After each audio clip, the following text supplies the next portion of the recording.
Good afternoon. How are Hi, you? I'm good. How are you? I'm doing pretty good. Okay, so you had this brilliant idea to go over a small set of questions What? to get to know us better, and So funny. we picked from a long list, and we've each chosen three questions, but we'll each answer all of them. So how about We already know these things about each other, most likely, or to some degree, even if we don't know specifically what they are, we just know each other very well. But you guys don't know us. So, this is, I feel like, a good way for you to get to know us a little bit better. how about you go first? Ask you? The three questions that you chose, Okay. How maybe about say I them. ask one, then you ask one, and then I ask one. Okay, you ask one, we'll both answer, and I Okay. ask one, we'll both answer. Okay. Good. So we Go. got this list of questions for siblings to ask each other from I just googled questions to ask your siblings, and this was an article from the Huffington Post, so just want to cite our sources here. But first, the questions that I picked, the first one: where's a place you wish you could live for a few months? So I've always wanted to live in Vancouver, Canada. I didn't know that. I Did have I? really ever since we lived in Actually, that Baltimore. sounds familiar. I've always wanted to, and I've never been there. And It looks so beautiful. it looks I like want to the go just there. the perfect setting. It's Uh, probably is. I mean, I've experienced a little bit of the Pacific Northwest, and I would say when it's not raining, uh, that's probably my perfect climate. When the weather is just a little bit warmer. And a little bit dry, like not humid. Yeah, it's just perfect. You sort of get some of that with San Francisco, um, but Really cold there though. For but no certainly reason. as you drive up, if you go into I've been to Portland. Oh man, I haven't. That's obviously like that. See, I haven't been to Seattle yet, but Seattle and Vancouver are very close, and just Vancouver looks so beautiful. Um, so I think in a perfect world, I would love to live there for a little while, but it's very expensive. Like it's Yeah. as expensive as it's just as expensive as San Francisco. But it's right on the water. There's a big park. I think it's called Stanley Park, Hmm. and so you have nature right there. It's like right across the bridge, and so you can go and there's like these giant redwood forests with these. You've probably seen pictures of like the bridges that are from like giant tree to giant tree. So you're just walking, 50, 100 feet in the Oh air yeah. over the forest, like in the middle of it. So there's that aspect, and then the other aspect is the city itself looks. It's just look very. It's very modern and clean, and there's beaches, and it just looks picturesque. So I've always wanted to do that. I also would love to live in Palawan, the Philippines. We went there as a family for a I wouldn't want vacation. to live there. Well, this isn't permanent. This is just for a few That's months. true. So Maybe basically, a just few weeks. I feel like uh, after a few months you would start realizing you need basic necessities that they vitamin D, a resort, continental breakfast, Okay, Wi-Fi. yeah, they have resorts, but resorts Exactly. aren't real life, so Maybe I'm trying to escape from real life. I wouldn't yeah. be doing real life in Vancouver either. Vancouver actually has normal things though, like civilization and clean water and They um these locations definitely scratch different itches for sure. it's They're true. at the It's opposite true. ends I'm of not the judging you. spectrum. I asked the question. I'm not judging you. I'm just Yeah, and for making those who don't fun. know, Palawan is like an island area of the Philippines. Oh, it's If you Google so it, beautiful there, the but most it is very picturesque. remote. That is true. We took a very rickety plane, if I recall, to get there. It was like an older plane. It was very small. I think you could see the propellers. I didn't like it, but that's what you got to do to get there. So if anybody's looking at this, definitely Google Palawan, Philippines. Definitely. Especially for like a really cheap vacation. Like obviously it's expensive to get to the Philippines, but like the Once you get flights there, from Manila to Palawan and then everything else in Palawan is cheap AF. the And a flights lot of there people what? probably $1,500 a person to get to the Philippines Round trip. round trip. So Yeah. that's not cheap. Worth it, I think, because for example, you're about to go to Florida and spend almost that much That's just for not a true. few days. Oh, you were what before you decided to drive. Yeah, exactly. So it Okay. seems daunting, but once you get to the Philippines, everything is so cheap. It's just worth it. And people are so nice.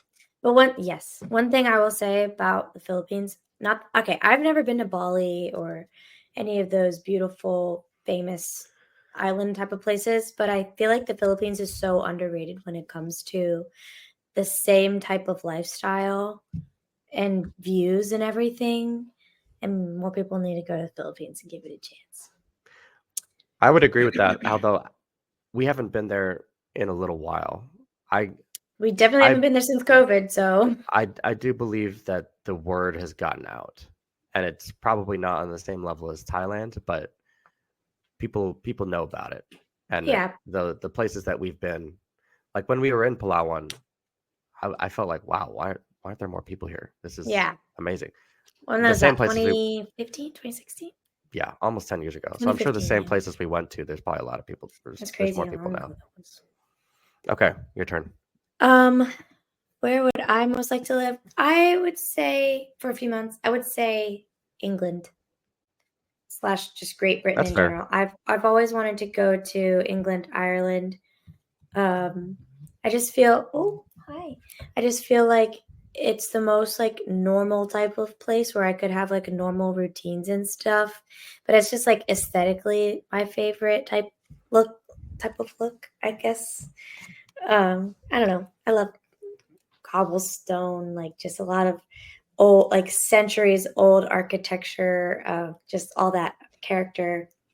But also still be able to do all the normal things like play music or go shopping or, Speak English. speak English. Yes, exactly.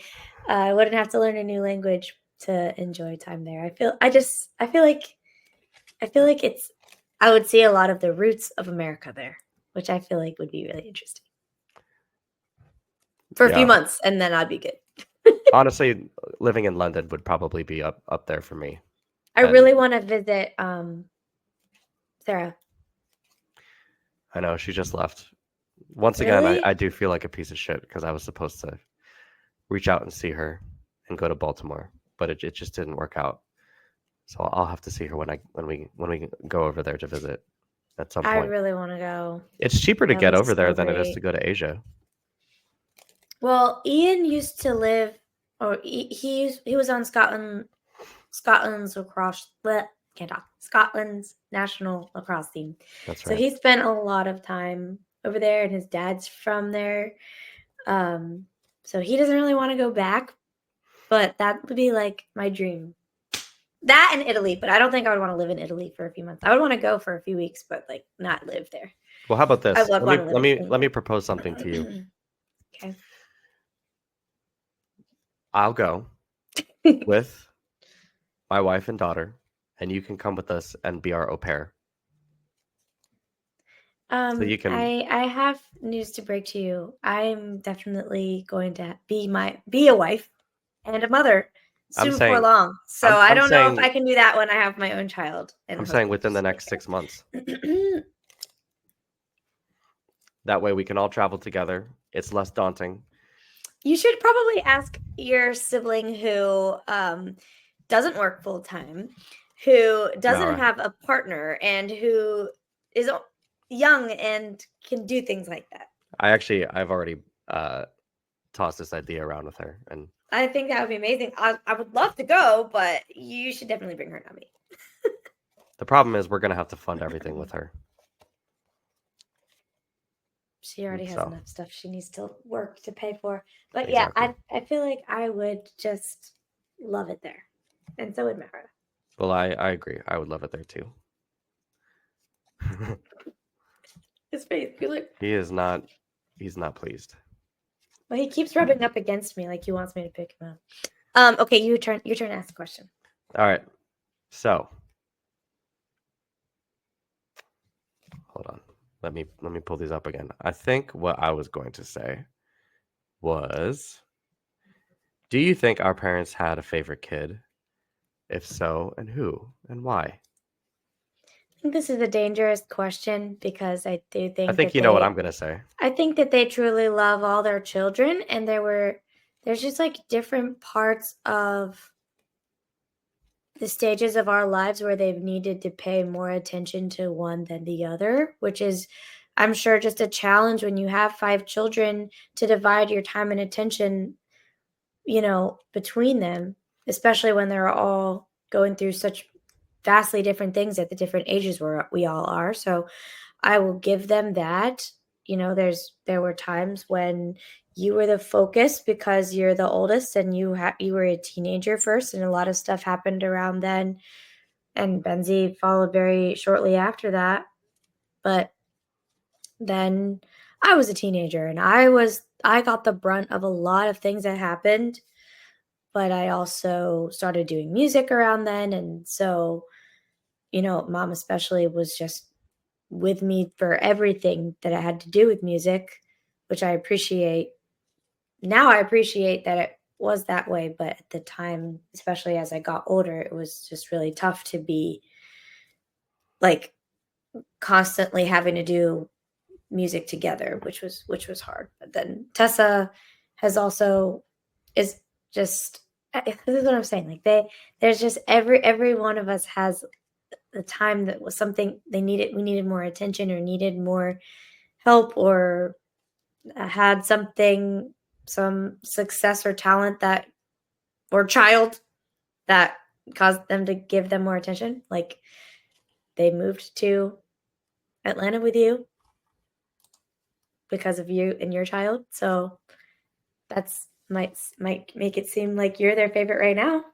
But I feel like it's just the time and the place, it's the timing. Like Mara is now the only one at home, so she has gotten to do a lot more things than we ever did. She got to go to Italy with them. I know you did, but like she gets to You went to travel with Paris. them. It's true, but she gets to travel with them and like continues to even at 21, like travels with them, gets everything paid for, including school, like everything. Like I didn't have that, but I had attention on me for music at a time, you know what I mean? So I feel like it's all just depends on just the circumstance. Well, I think that's a very politically correct and media trained answer, which I Yeah, I'm appreciate. so media trained. However, I would tend to say that it was probably you who was the favorite child, and I would say that I have a great example for why. So there was a rule when Benzie and I were little, which is we could only get a birthday. You've heard this before.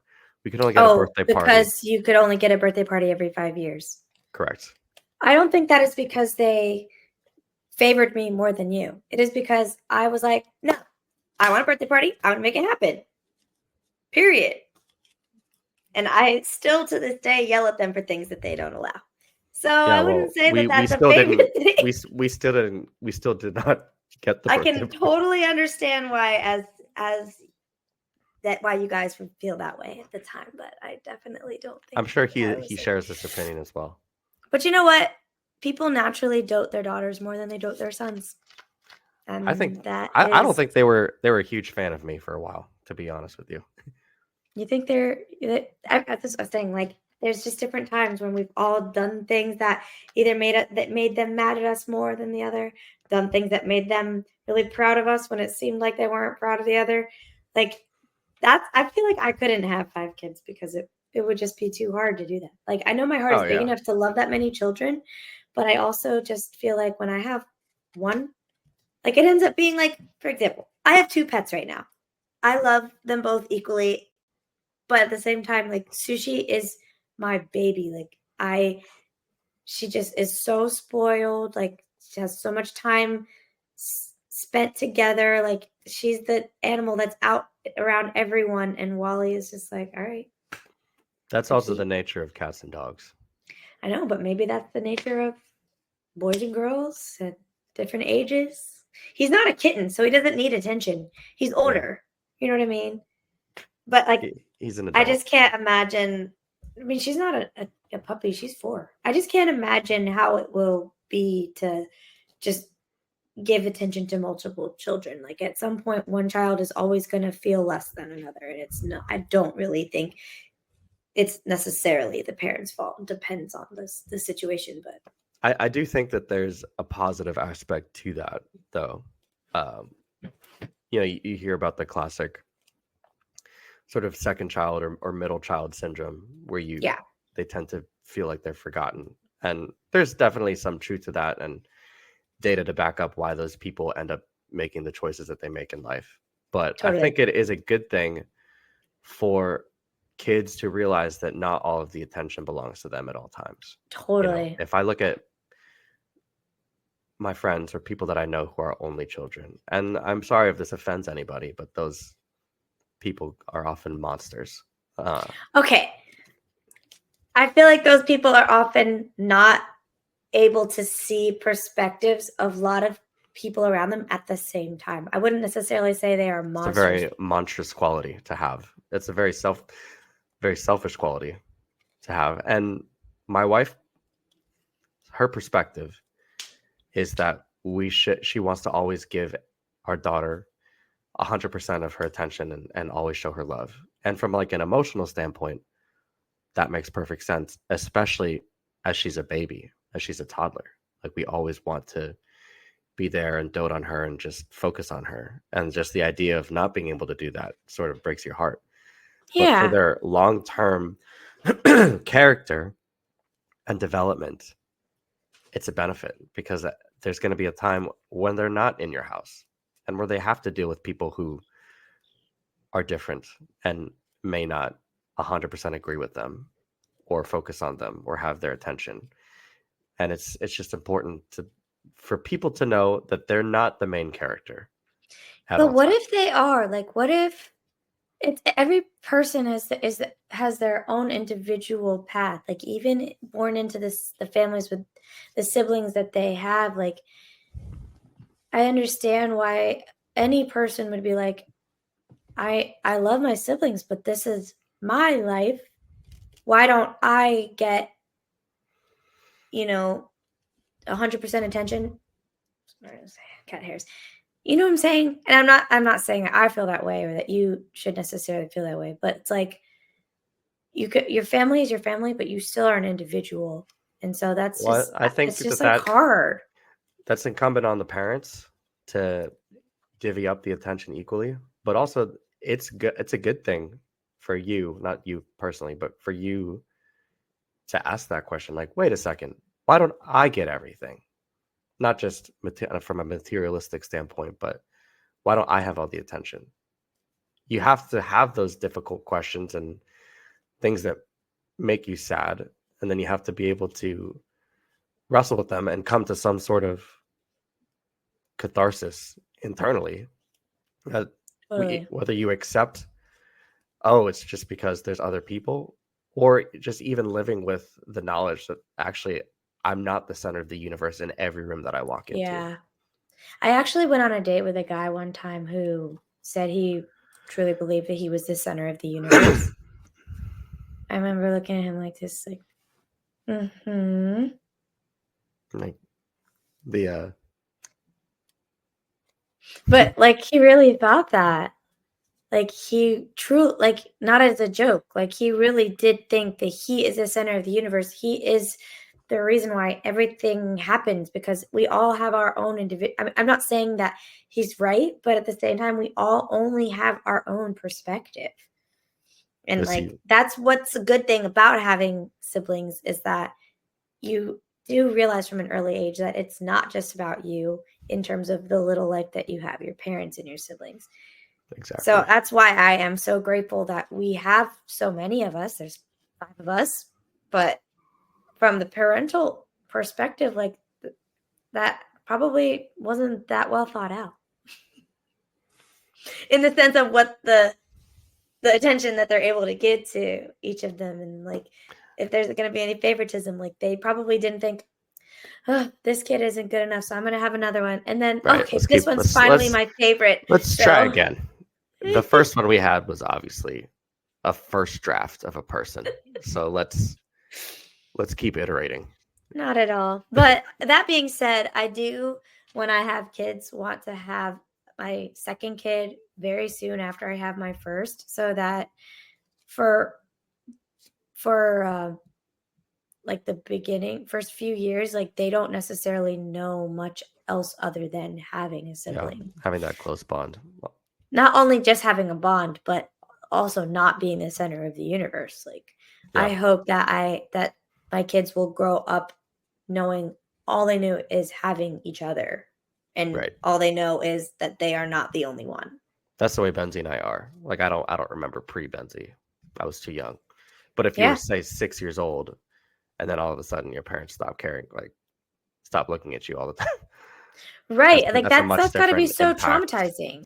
Even for your daughter's age, I feel like she's already old enough where if you had another kid, that might be really hard for her to have the attention taken away from her when Yeah, all she has known, her whole universe, 3 years is just her and you guys.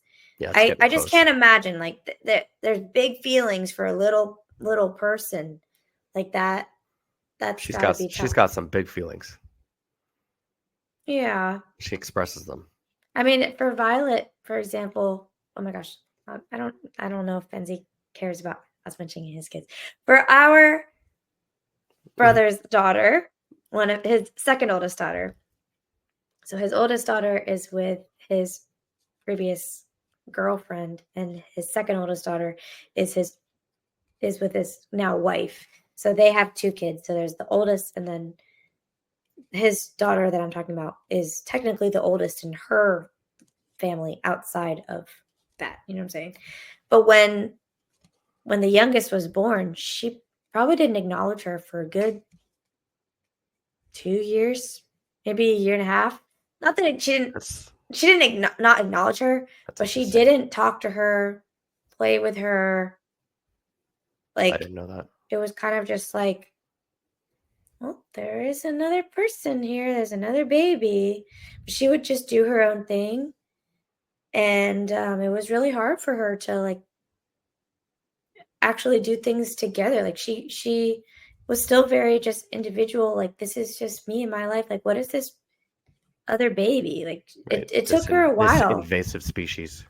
She now This at threat. 4 is really she's a great big sister, you know. It's not like she was never gonna be a good big sister, but it just from being a kid and not understanding, like, that's a big thing to happen to you. A Yeah. whole other being comes into your family and takes all the attention away.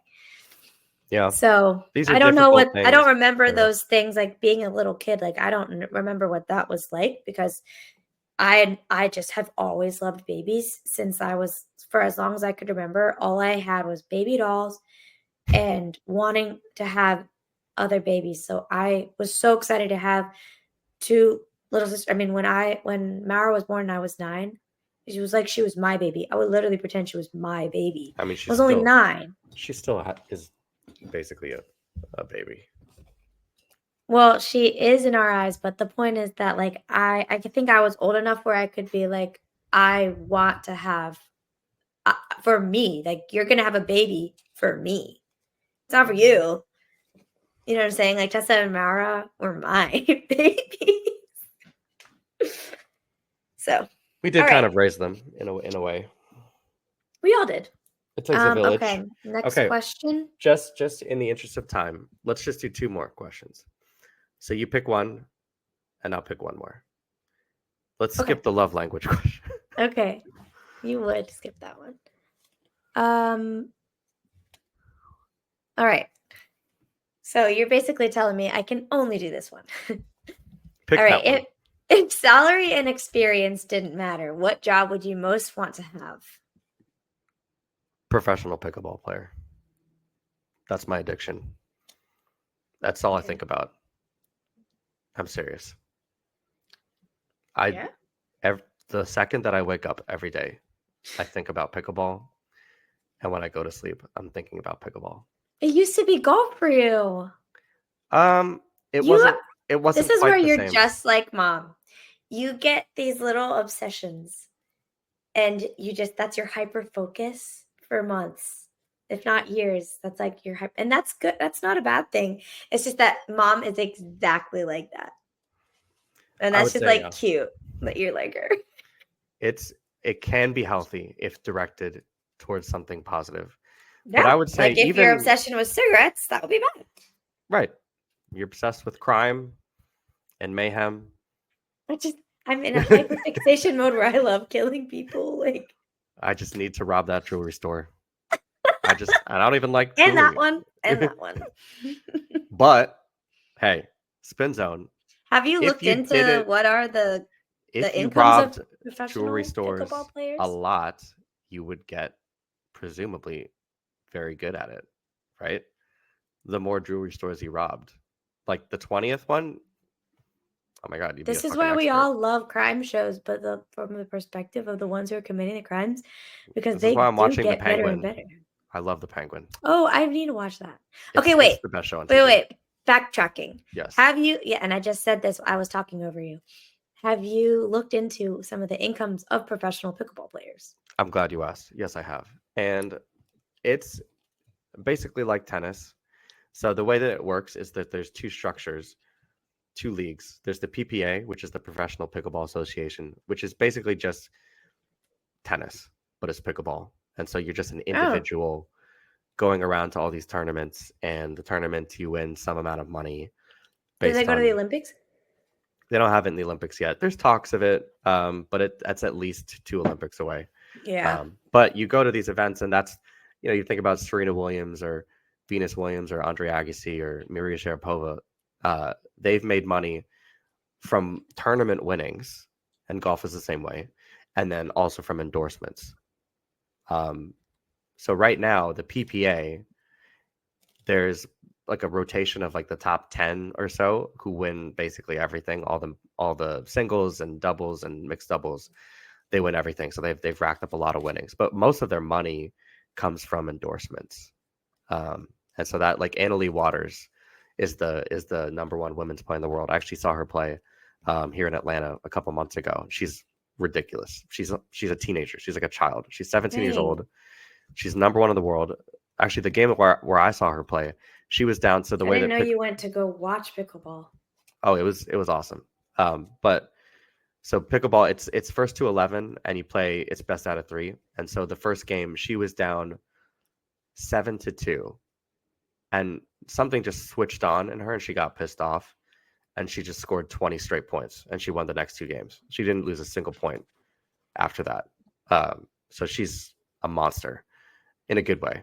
And so she wins everything, and she also has a bunch of endorsements. So I know that she pulls in millions of dollars, but it's a very, very small top at this pyramid, where a lot of Yeah. other players are not really making much. And that's just because the sport's so Dang. new.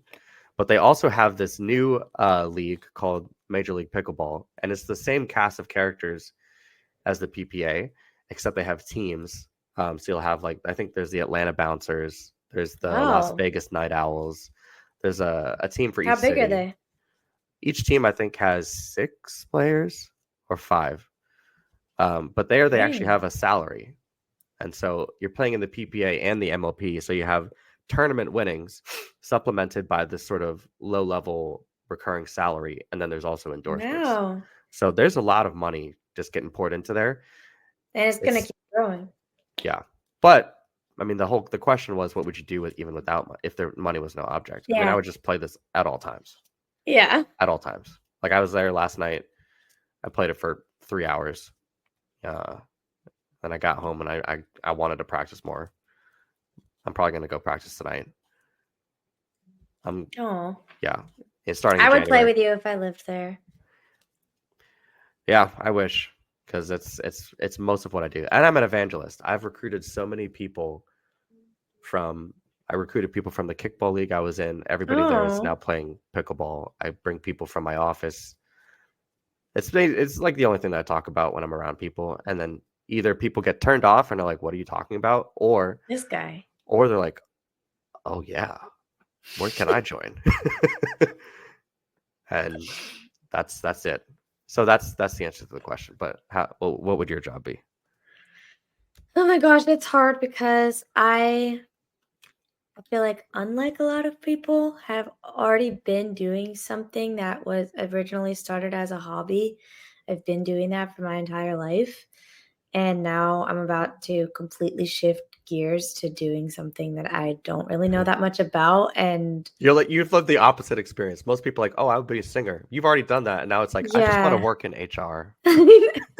I've thought about HR. I think, like you said, if money wasn't an option, I guess you could say my dream job would probably be something to do with behavioral health. Like I would love to speak to families about, you know, their child's recent autism diagnosis, or even help them diagnose their child with autism. These are things that I actually really did look into when I first started talking about going back to school. It's just that it really does require at least a master's and a PhD in order to make any kind of money. And even then, it's a lot. Surprisingly, it's not, you don't make that much money in the mental health field. Or I really focus more on like behavioral and development when I talk about this, because it really is something that I do care a lot about. I just know that the median salaries are not anywhere where they should be. Um, and honestly, like I make just as much money as a lot of therapists, and I'm a full-time musician. I mean, just like after taxes and everything. So it's just like tough to think of myself going into a whole other salary like that and not getting a pay raise. So Where did you get this interest? Would you say that Ian's work has helped to no, I maybe don't think not it has anything to spark do it, with but Ian, because like I really am just interested in how the brain works. Like you were talking about, birth order and everything. Birth order fascinates me. ADHD and autism, just the way people are, the way that they are. Why are you the way that you are? Like I really am fascinated by that. I would go into that for a career, but I know that I wouldn't be making the type of money that I need to make in order to live the life that I want to live. And to me, the life that I want to live is being off on the weekends. And I know that seems yeah. pretty simple, but like I have worked on the weekends and at night, every night and every weekend for as long as I can remember, including when I was just in the service industry. And I'm trying to do something where I can sit at home, not interact with people, and get a paycheck. But if I could carve out a job where it didn't matter what type of money I made, I would definitely be in something to do with like psychological testing. That's very interesting you said that because I take that for granted. I think anybody there's this whole meme and there's a limitless Instagram channels and YouTube channels that go into this and just how the sort of the monotony of the 9 to 5 and that's all you have to look forward to. But from the outside looking in, if you don't have that option or haven't, had that lifestyle for a long time, that might look to people like you like, oh, well, that is a nice routine to Dude, just I would love some monotony. have 8 hours a I day love and I then turn love your the brain concept off. of monotony. No, like when I see people, like that Instagram post that people always post, like laptop shut till Monday or something. Can't relate. I really wish I could Yeah, relate. that's my And life. that's what I am looking forward to within the next, 3 to 5 years is Well, you know, monotony. to your point about therapists making the same amount of money as you, as as much as you are interested in potentially going that route, but are cautious about having to spend the money for master's and PhD or what have you. There's a lot of jobs. In fact, almost every job could give you that monotony without putting That's you in true, debt. but I also still, yeah, I'm not really planning to go into debt because, like I said earlier, right now I'm taking a course to get my certificate. It's a cybersecurity certificate through Google. So, and the only other thing that I'm really planning to do probably is go to community college for IT and just get the experience and the knowledge while only paying, a couple $1,000. And then I can use that degree and that experience while I continue to get more certifications that will get me higher paying jobs and opportunities. But there are a lot of job opportunities within just getting certificates, not having to get a degree at all. But I think I want to just get an associate's at the local school so that I can get in-state tuition, be close to school, and I can go in person sometimes, and Yeah. that's all well and good to me. Love it. Well, that's Yeah. one thing I will say is if this isn't really a job, but if money was no object and I could do anything, I wouldn't mind just being a student again. Like just Really? getting You wrapped like up. being a student? If there was no, There is a job, like research. if at the end of it I knew I wasn't just working towards having a different career, I do like the idea of just getting kind of lost in the school library and just, I don't know, doing homework on There's stuff that that homeschool I'm. coming out of you. That's not homeschool. I don't think I learned much when I was homeschooled. But I did like once I got into core finance subjects, I found that very interesting, right? And apart from the Yeah, if we could deadline, just get paid to learn all the time, like that would be so awesome. well, I know learn what exactly you what you're saying. your chosen field, right? Totally. Like if you could just get paid to study what you're interested in and not have to necessarily do it, but just like study things like history, for example. Like this is why people major in history. It's because just history is so fascinating. There's history is being made every single day. And it's just I can understand why you get lost in that sauce and then you end up with a history degree. Well, Lost who in the knows? sauce. For some reason I remember this one fact that Mitt Romney's major was history. Really. And he ended up becoming a successful politician. So And he is a footnote in history as well. that's why I'm Ironically. saying, like, I don't know why I remember that, but Okay, okay, you last ask your question, last question. and we'll make this short and sweet. Do you consider yourself successful? Yeah. Yeah. And which is kind of cool to say. Like I'm definitely successful in my field and in my town. Like I if it's relative, In my little town, I've lived here for not even 3 years, and I went from being like, "Hi, I'm a musician from Baltimore. I know you've probably never heard of me or met me, but like, can I play there?" And I got one gig. My first gig paid me $125, and I now gig 7 nights a week at some of the biggest venues in the area, and that might not seem like it's saying much because it's a small town, but it does say a lot because a lot of people travel here from all over the world to come to Rehoboth Beach. It's a famous town, and my name is on the billboards and on the marquees, and I play all the time.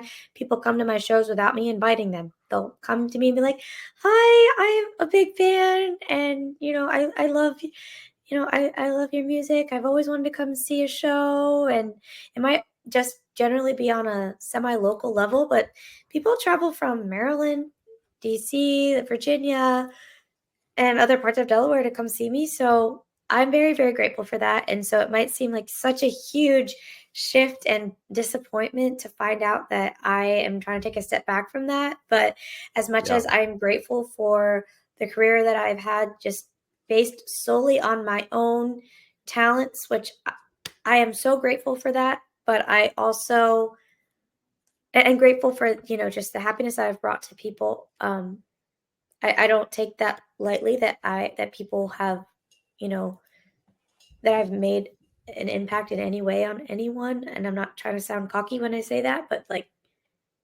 I really am grateful for that. Um, I think I need to start doing it in moderation though, so that it is more meaningful to both them and me.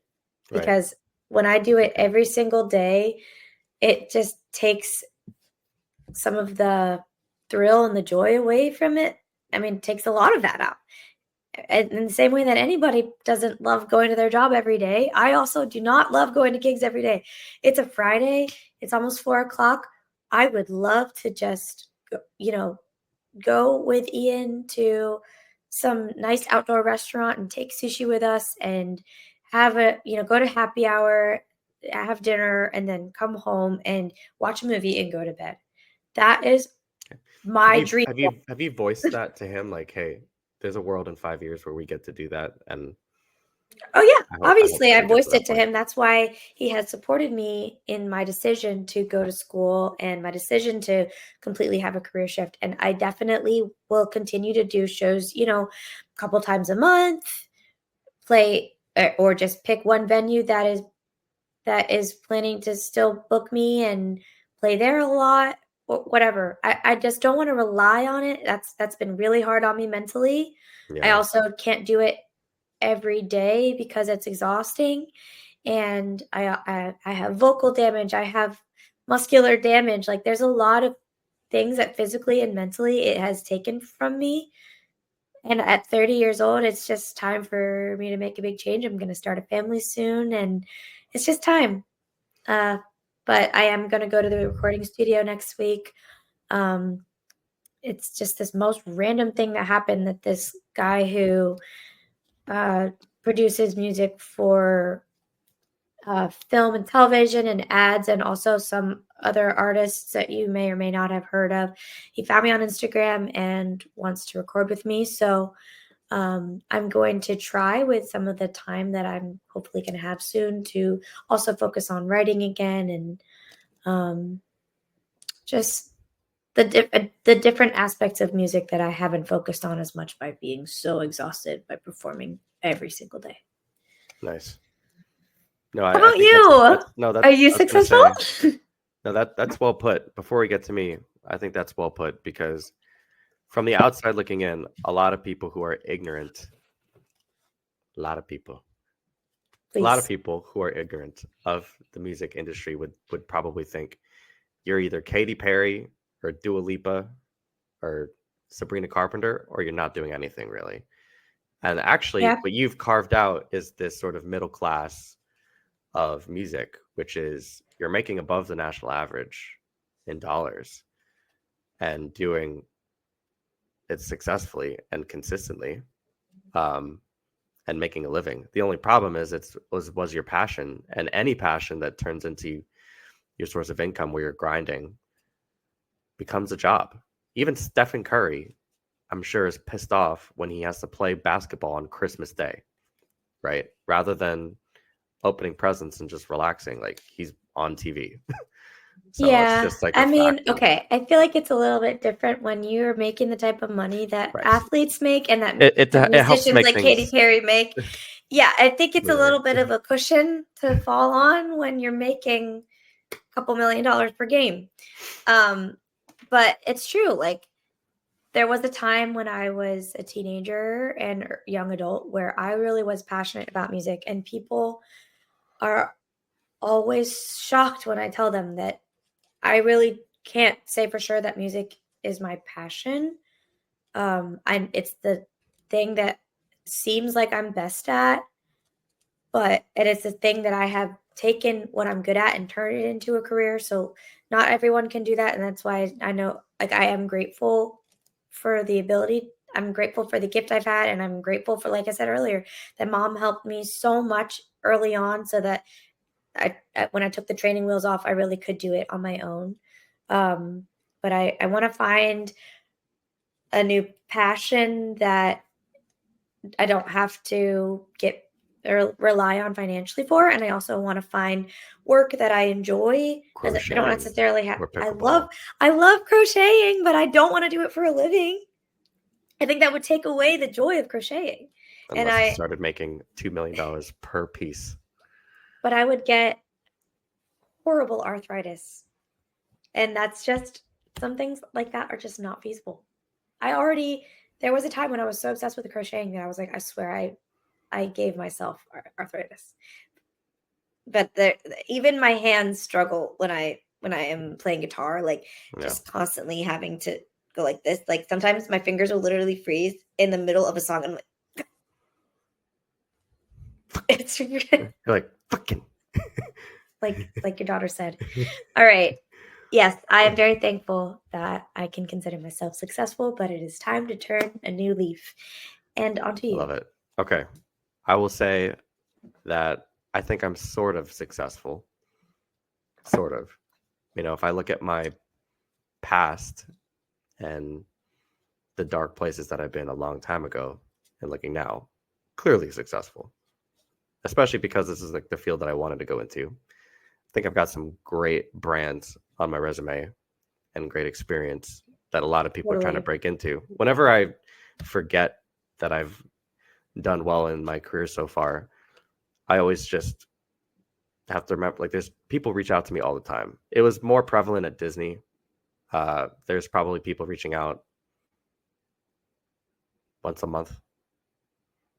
In banking, it was Headhunters? no students or people trying to get a job who are just saying, "Can I talk to you on the phone?" Dang. Um, when I was in banking, I would probably talk to somebody every 3 weeks or so. Somebody would reach out over LinkedIn or email just for advice, and so those kind of moments make you realize, okay, there's people who want the job that you have. So obviously, Yeah. it's some level of success. With that being said, I certainly don't feel like I'm saving a lot of money, and I want to buy a house. And these days, it's crazy. Even working a job that most people would consider successful, right? Even people coming from good schools would be happy to have it. It's not like and it's not just my fault. Like, it's just where the economy is in the world right Yeah. now.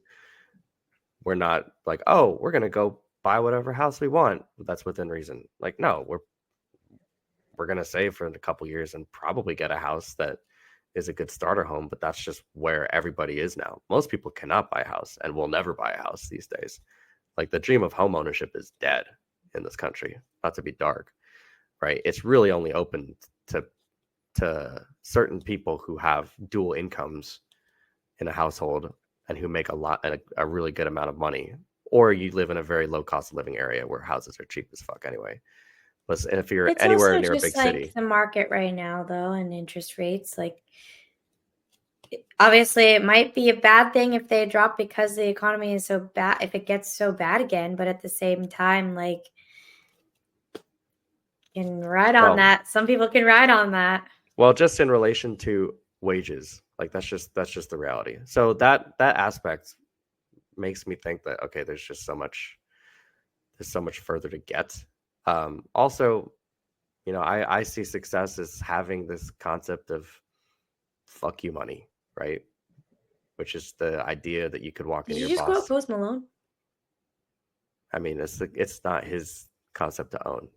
It's I been an never idea knew it forever. before Post Malone, which was only a couple months ago. Everybody, all right. Well, it's been a thing for a while, but just the idea of being able to walk into your boss's office and give him the finger if you want to, Yeah. or just to have that extreme source of income or money to where you can go buy a mansion. I drive through the rich neighborhoods of Buckhead with my daughter probably once a week, just looking at the houses. Not just out of envy, but like, okay, that's success, right? But everyone has their own definition of success, which is a big reason why we even ask this question, right? It's like, for example, in my eyes, you're successful because you got your degree and you have worked so many amazing jobs with, big name jobs, and just worked your way through these systems to have the life that you want. You have the wife that you've always wanted and the kid that you've always wanted, and you're happy, right? Like, I think that's like the American dream. But then people who live in, this is such a opposite example, but like the provinces of the Philippines Hello. probably only see success as like Katy Perry, Steph Curry. Like, they will see it only as that big thing. But there is this like small success that you can have where you're successful and they're successful, even though it looks completely different to you and to them. And also, you just have no idea what somebody went through to get to where they are. Like, you drive through those neighborhoods and you see these amazing mansions, but that person who owns that house could be in extreme debt, could have committed fraud, could have Could be a war criminal they're on the run from I don't the Middle know, like, East. they could not feel successful because their husband died and they just have no, they feel hopeless. Like, Yeah. it's all so relative. Like, you might I see, like, "Oh, I can't wait till I live in a house one day. That's when I'll know I'm successful." But then when you get there, you're like, "Wait, this isn't even enough." That's true. And that's also partly the factor that drives me to want that is nothing's ever enough. And that's not healthy. But it also, when used correctly, can be a tool to make sure that you are all constantly achieving more. But I do have those thoughts when I'm driving through those neighborhoods. I'm like, what kind of blood money is here? What dastardly deeds have these people done for their money? Are For these real. Chinese amusement park tycoons? You know, or do we have war criminals on our hands? Who are these Or the people? mafia. Are there ex mobsters here? But you know what? Good for them, right? They have a really prestigious address in a beautiful area, and their kids probably amazing, go to good schools, right? Yeah, but So that's all just perception and that's all just guessing. That's yeah, why it's important to really only think of success in your own perspective so that you don't get too caught up in the, well, why don't I have what he has? Because they have their success and you have yours. But it's still important to have goals. I would say the biggest thing is, like, hashtag people goals. should only compare themselves to themselves. Like, a lot of the times, for example, like, when I'm looking at myself in the mirror, I'm like, and then I'll look at a picture from when I was 25 and I'm like, "Ugh, like, I wish I was that skinny again and that tan and, whatever I had at that time." But then if I look at myself now, I think that the person I was when I was 25 would be really proud of the success that I've had at 30, and just never would have thought that I would be where I am. And yeah, I just feel like it I can't compare myself to another 30-year-old musician living in Nashville, because they might be doing the same things as I am, but in Nashville, they might not be successful because Right. they haven't landed the biggest gig. They haven't, booked a record deal and written with the They're top writer yet. They're just a just small fish in an ocean over there. right. So it's all just so relative.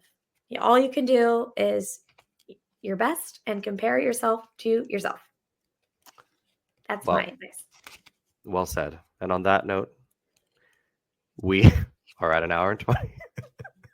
We have been not successful in keeping these succinct, but we will keep trying. One thing that And we could do for this particular oh, episode is cut out the beginning and just start at the get to know wait, us, before we do because that, let's say a bye prayer. bye. Bye bye. I'm just kidding. Thank you guys for listening. Thank you. We'll see you next time. Bye.